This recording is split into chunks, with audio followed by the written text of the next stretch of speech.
Hello everyone. आज हम class 10th का बेसिक पेपर सॉल्व करेंगे। ठीक है, उसके एमसीक्यू सॉल्व करेंगे मेनली आज। काफ़ी बच्चे बेसिक पेपर के लिए बोल रहे थे, तो आज बेसिक पेपर सॉल्व करेंगे 24-25 सेशन का। ठीक है, तो let's start with the section A. Question 1, if the HCF of two positive integers a and b is 1 then their LCM is. अगर HCF दो इंटीजर्स का 1 है तो उनका LCM क्या होगा। देखो, अगर HCF 1 है, HCF means highest common factor is 1, तो उनका LCM क्या होगा। उनका LCM होगा उन दो नंबर्स का प्रोडक्ट। अगर two numbers A and B है और उनका HCF क्या आया है 1, तो आपको ध्यान रखना है, यानी कि वो नंबर क्या है को प्राइम, और को प्राइम नंबर्स का LCM क्या होगा। को प्राइम नंबर का एलसीएम होता है उन दोनों नंबर का प्रोडक्ट, तो यानी कि right answer is option number D. Okay, second question is the number 3 plus root 2 is. जो नंबर 3 प्लस रूट 2 है वो कैसा नंबर है। Rational number, irrational number, integer और natural number. As we know root 2 कैसा number है, irrational number, and 3 is rational number. तो rational plus irrational number कैसा नंबर बनता है। अगर हम रेशनल और ई रेशनल नंबर को ऐड करेंगे तो वो क्या नंबर बनेगा, ई रेशनल नंबर ही बनता है। इस बात को आपको ध्यान रखना है, जब हम रेशनल और ई रेशनल नंबर को ऐड करते हैं तो वो कैसा नंबर बनता है, ई रेशनल नंबर बनता है। So right answer will be option number B, an irrational number. ठीक है, अगर हम रेशनल और ई रेशनल नंबर को माइनस करेंगे तो भी आंसर क्या आएगा, ई रेशनल नंबर आएगा। रेशनल और ई रेशनल नंबर को मल्टीप्लाई करोगे तो भी आंसर ई रेशनल ही आएगा। ठीक है, और अगर रेशनल और ई रेशनल को डिवाइड करेंगे हम तो भी आंसर कैसा आएगा, हमारा ई रेशनल नंबर ही आता है। नेक्स्ट क्वेश्चन है question number 3, the discriminant of the quadratic equation x square minus 3x minus 2 equal to 0 is. Discriminant क्या होता है, डी। वैल्यू ऑफ डी आपको बतानी है किस इक्वेशन के लिए, x square minus 3x minus 2 equal to 0 के लिए, इस इक्वेशन के लिए बतानी है। तो डी का क्या फॉर्मूला है, डी का फॉर्मूला होता है बी स्क्वायर माइनस 4ac। अब इसमें बी क्या होता है, एक्स का कोफिशिएंट यानी कि -3 का स्क्वायर माइनस 4, और a क्या होता है, एक्स स्क्वायर का कोफिशिएंट यानी कि 1, और c क्या होता है, कांस्टेंट टर्म यानी कि -2। इसको सॉल्व करना है आपको। -3 का स्क्वायर 9, माइनस 4 1 ज़ा 4, 4 2 ज़ा 8, और माइनस माइनस प्लस हो गया तो 9 प्लस 8, तो यानी कि d की वैल्यू क्या आई 17। तो your answer will be d is equal to 17। कौन सा ऑप्शन है, option number B. So option number B will be the right answer. Clear है सबको।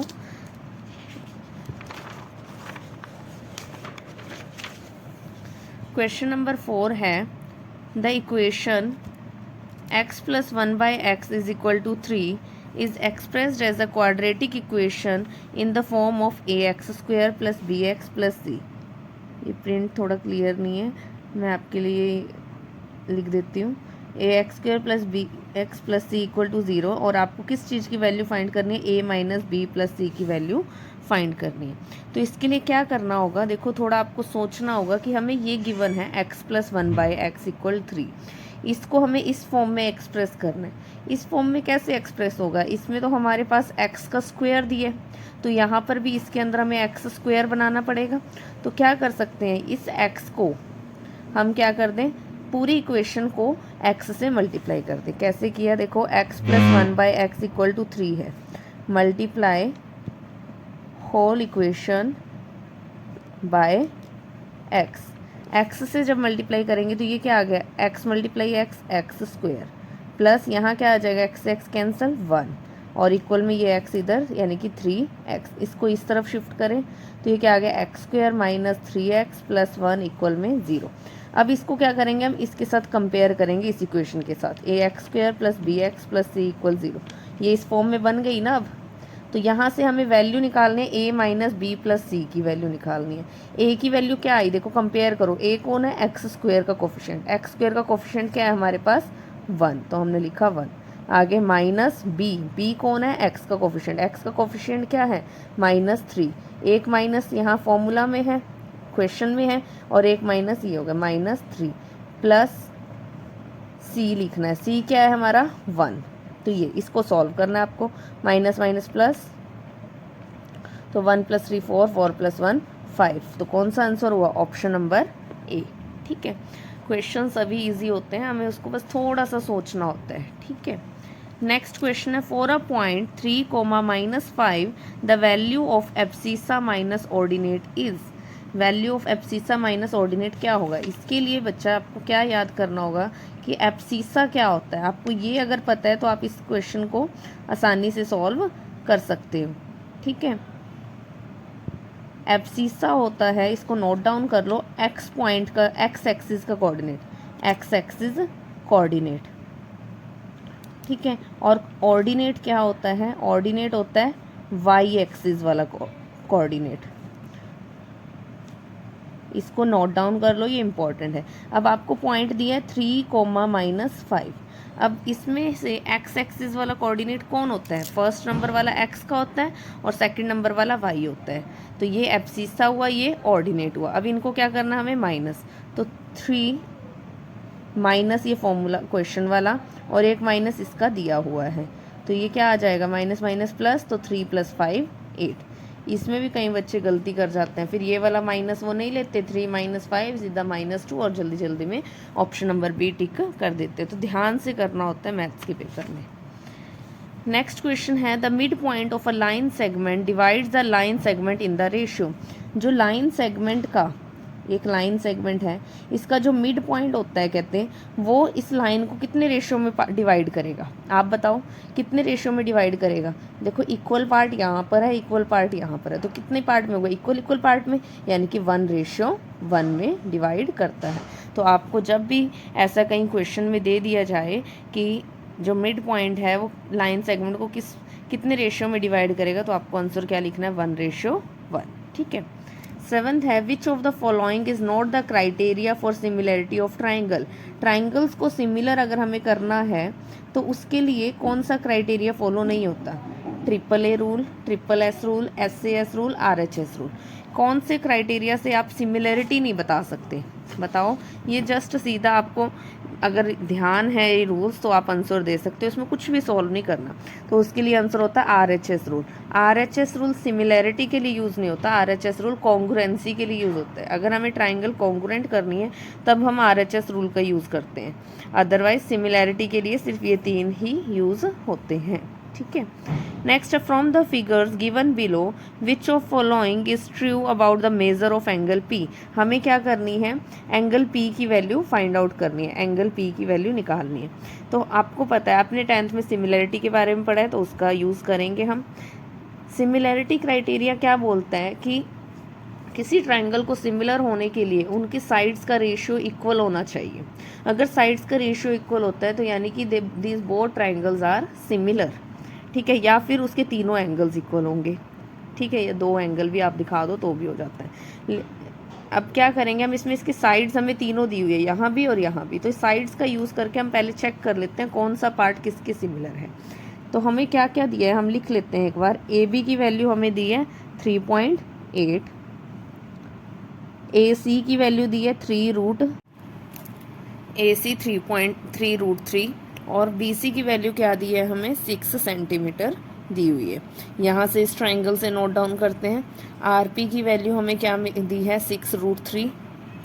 RQ दिया है हमें 7.6 और PQ दिया है 12 सेंटीमीटर।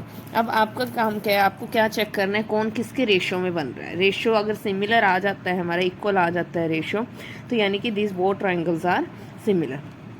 3.8 के साथ देखो हमें दिख रहा है 7.6, इसका डबल है। 3√3 का डबल RP है, BC का डबल PQ है। तो रेशियो क्या बनेगा हमारे पास? AB बाय में AB के साथ कौन आएगा?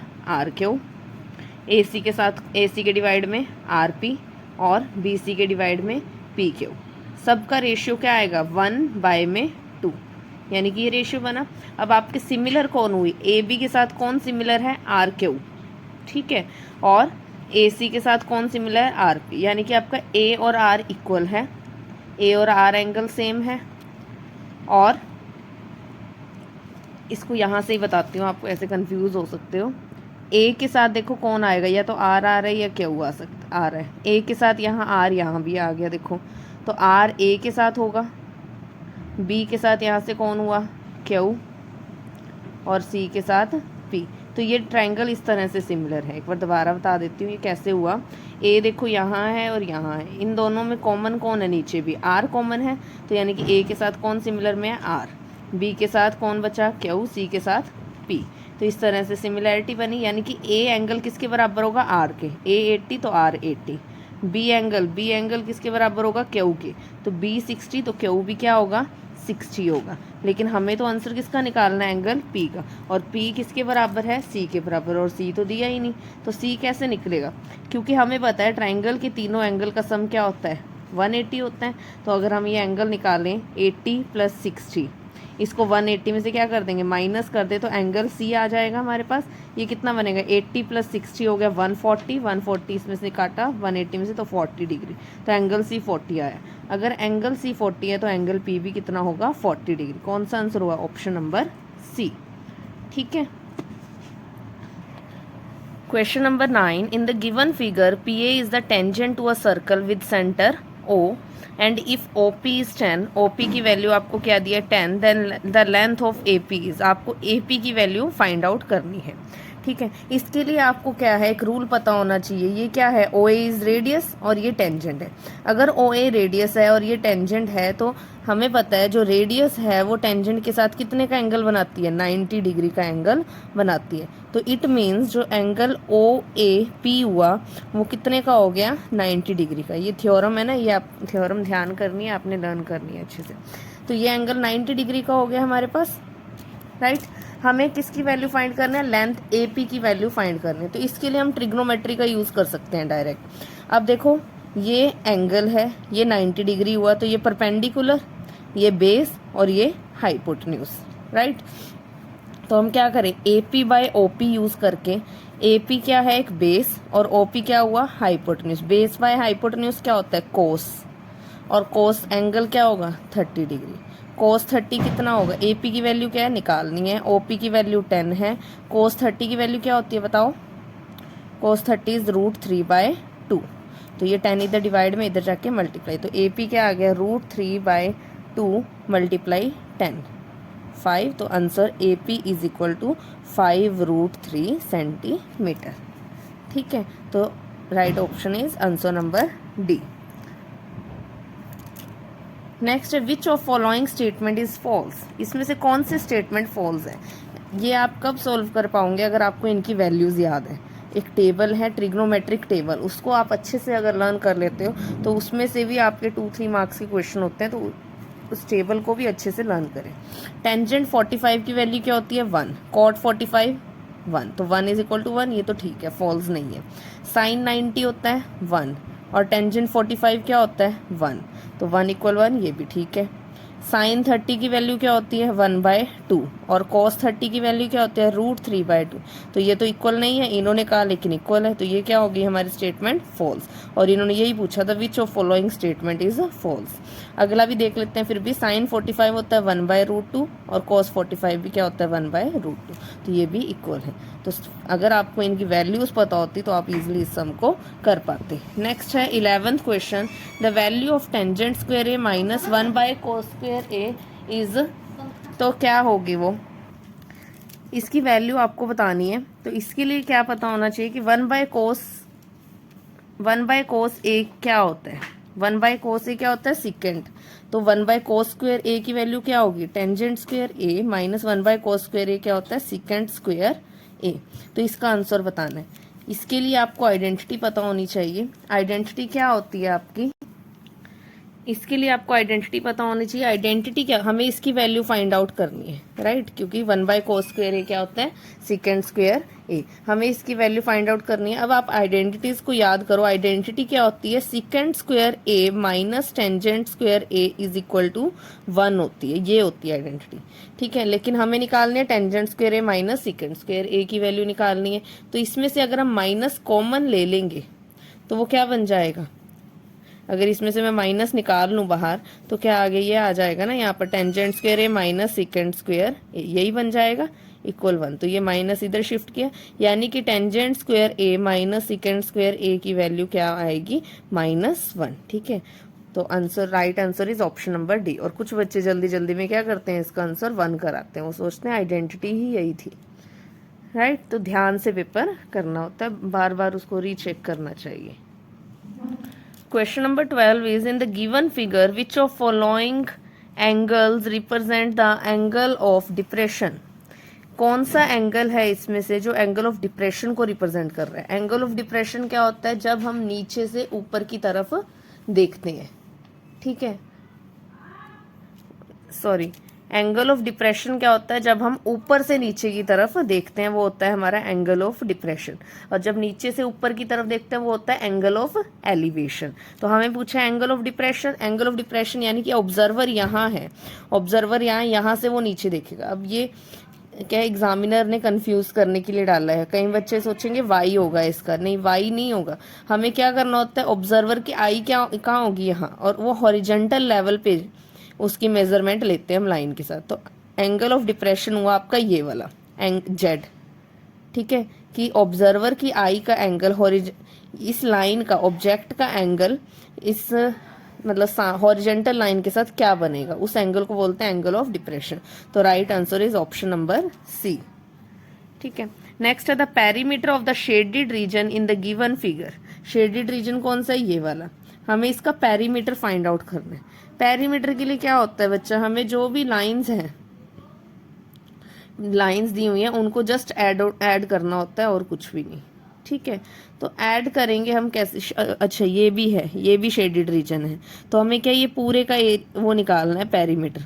पेरीमीटर में हमें अंदर से कोई मतलब नहीं होता, पेरीमीटर सिर्फ आउटसाइड की जो लाइंस होती हैं उनको ऐड करते हैं, तो वो क्या आ जाता है हमारा पेरीमीटर। अब आउटसाइड में कौन कौन है इस एरिया में, इस एरिया में आउटसाइड में कौन कौन है, तो इसमें है एक आर है, एक आर और है, और एक एल है। तो जस्ट हमने क्या इनको ऐड ऑन करना, तो क्या आ गया L+2R। तो right answer is option number C. अगर एरिया होता तो हमारा ए भी कंसीडर होता, ए को भी हम फॉर्मूला लगाते, ऐड नहीं करना होता तब हम फॉर्मूला यूज करते हैं। लेकिन जब आपसे पेरीमीटर पूछा है तो आपने क्या करना है, सिर्फ उसके आउटसाइड लाइंस को ऐड करना, और इसमें ए ऐड नहीं होगा क्योंकि पूरा पार्ट ये बना ना, पूरा पार्ट ये बना, तो इसका आउटसाइड एरिया तो यही है, सिर्फ आर और एल। तो पेरीमीटर क्या आ जाएगा L+2R, L+R+R यानी कि L+2R। ठीक है, नेक्स्ट है 14th question, the ratio of the area of a quadrant of a circle to the area of the same circle is, क्या होगा। एक तो क्या किसका रेशियो पूछा है, area of quadrant of circle. Quadrant का मतलब क्या होता है, सोचो आप। और किसका एरिया रेशियो है, एरिया ऑफ सर्कल ओनली बोला, सेम सर्कल।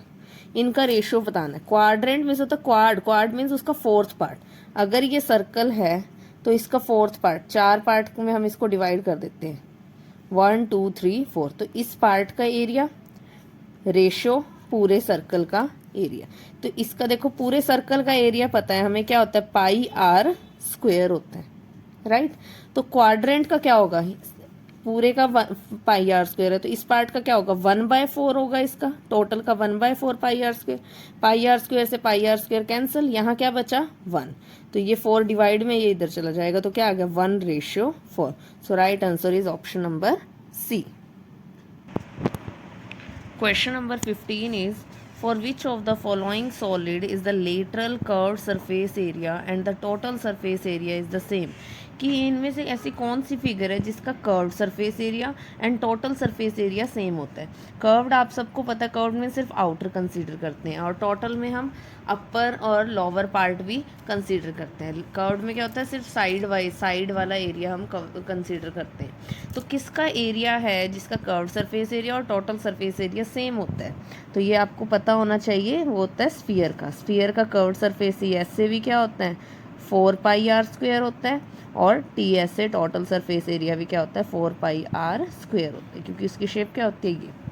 ठीक है, नेक्स्ट है the class mark of the median class of the following data. हमें क्या क्लास मार्क फाइंड करना है। क्लास मार्क क्या होता है xi, वो निकालना है किसका, मीडियन क्लास का। अब मीडियन क्लास कैसे पता लगेगी आपको कि इसमें मीडियन क्लास कौन सी है। मीडियन क्लास निकालने के लिए आपको क्या करना होगा, इसका पहले CF निकालना होगा। ठीक है, CF निकालेंगे हम। CF निकालने से फिर हमें पता लग जाएगा। हम इसका CF बनाते हैं यहाँ पर साइड में, इसके नीचे ही बना लेते हैं CF। ठीक है, तो वो कैसे बनता है CF, देखो नेक्स्ट वाला नंबर हमें क्या करना होता है, ऐड करते जाते हैं। फर्स्ट 2 ही आएगा, नेक्स्ट में 2 + 3 5, 5 + 7 12, 12 + 6 18, 18 + 6 24, 24 + 6 30। और इनका भी जब आप सम करोगे 2 3 5 5 7 12 6 18 6 24 और 6 30 हो गया। तो जो फ्रीक्वेंसीज का सम होता है वो क्या होता है हमारा n, और फिर क्या करते हैं हम उसको n/2 करते हैं। तो 30/2 क्या आ गया हमारे पास, 15। और फिर हमारा काम क्या होता है, 15 कहाँ देखना होता है हमें, 15 चेक करना होता है, 15 से बड़ा देखना होता है हमें। 15 से बड़ा कौन है, ये है ना, CF के अंदर हमें जो भी n/2 आया उससे बड़ा देखना है। 15 से बड़ा कौन है, ये 18। तो 18 की जो ये क्लास होगी उसको लेंगे, यानी कि हमारी मीडियन क्लास क्या है, मीडियन क्लास हो गई हमारे पास 55 और 70। तो इसका हमें क्या निकालना है, क्लास मार्क निकालना है। और क्लास मार्क कैसे निकलता है, फिर इन दोनों का सम करोगे आप। 55 + 70 क्या होगा, 55 + 70 हो गया 125, और डिवाइड बाय 2 कर दिया तो हमारे पास क्या आया, 62.5। ठीक है, यहाँ शो नहीं हो, 62.5। तो right answer is option number D. Class mark क्या होता है, XI होता है upper limit plus lower limit divide by 2, है ना, ये तो सबको पता है ना। तो मीडियन क्लास के केस में कैसे निकलेगा, आपको पहले CF की एक टेबल बनानी होगी। यहाँ पर CF कैसे निकलता है, ये पहला नंबर सेम, फिर अगला ऐड ऑन करते जाते हैं। 2 + 3 5, 5 + 7 12, 12 + 6 18, 18 + 6 24 एंड 24 + 6 30। फिर जो फ्रीक्वेंसी दी होती है उनका सम करना होता है, वो हमारा n होता है। n क्या है, 30, 30 डिवाइड बाई 2 15। तो 15 जो नंबर आया उससे बड़ा देखना है हमें कहाँ, CF में। 15 से बड़ा कौन है, 18। तो इसकी क्लास लेंगे, इसकी क्लास कौन है, 55 और 70। तो हमारी लोअर लिमिट क्या हुई, 55, अपर लिमिट हुई 70। तो आप अगर इसको सॉल्व करेंगे 55 + 70 डिवाइड 2, तो आपके पास क्या आ जाएगा, 62.5। क्लियर बच्चों। नेक्स्ट क्वेश्चन है, the following distribution shows the number of run scored by some batsman in test matches. ठीक है, ये स्कोर दिए थे हमें, तो हमें क्या करना है, रन्स स्कोर्ड क्या क्या है, 3 ये दिया है data. The lower limit of model class is, हमें मॉडल, मॉडल मीन्स मोड की बात हो रही है, तो उसकी लोअर लिमिट हमें यहाँ पर फाइंड करनी है।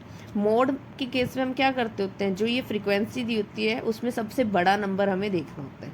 सबसे बड़ा नंबर कौन है इनमें से, 10। तो हमारे पास क्या हो गया, हमारे पास ये हमने कंसीडर करना है। तो इसकी क्लास कौन है, ये, और इसकी लोअर लिमिट देखनी है हमें। लोअर लिमिट कौन हुई इसकी, ये, यानी कि 4000। So right answer is option number B. ठीक है, स्टैटिस्टिक्स बहुत ईजी होती है बेटा, तो इसको अगर आप अच्छे से कर लेते हो और ये काफ़ी मार्क्स में आपकी पूछी जाती है। ठीक है, तो इस चैप्टर को बड़े अच्छे से तैयार करें अपने। नेक्स्ट है 18th question, in a random experiment of throwing a die, एक डाई हमने थ्रो की है, which of the following is a sure event, sure event जो होगा ही होगा, कौन सा है, getting a number between 1 and 6, 1 और 6 के बीच वाले number, getting an odd number less than 7, कि 7 से कम वाले ओड नंबर आएंगे, मतलब जैसे 1 3 और 5, getting a even number less than 7, 7 से कम वाले इवन नंबर यानी कि 2 4 6, या getting a natural number less than 7, या 7 से कम वाले नेचुरल नंबर। तो डाइस में कितने नंबर होते हैं, 6 नंबर होते हैं, 1 2 3 4 5 6। तो इन 6 में से कोई भी आ सकता है। तो राइट आंसर क्या होगा, ऑप्शन नंबर डी, क्योंकि नेचुरल नंबर भी क्या होते हैं, जो 1 से स्टार्ट होते हैं। तो श्योर इवेंट जो पक्का ही होगा क्या होगा, 1 से 6 तक कोई भी नंबर आ सकता है, बिटवीन वाले नहीं हम बोलेंगे कि 1 and 6 के बीच वाले। तो 1 और 6 तो आया ही नहीं इसमें, तो getting a natural number less than 7। Question number 18, for any two natural numbers a and b, the HCF of a and b is a factor of LCM of a and b।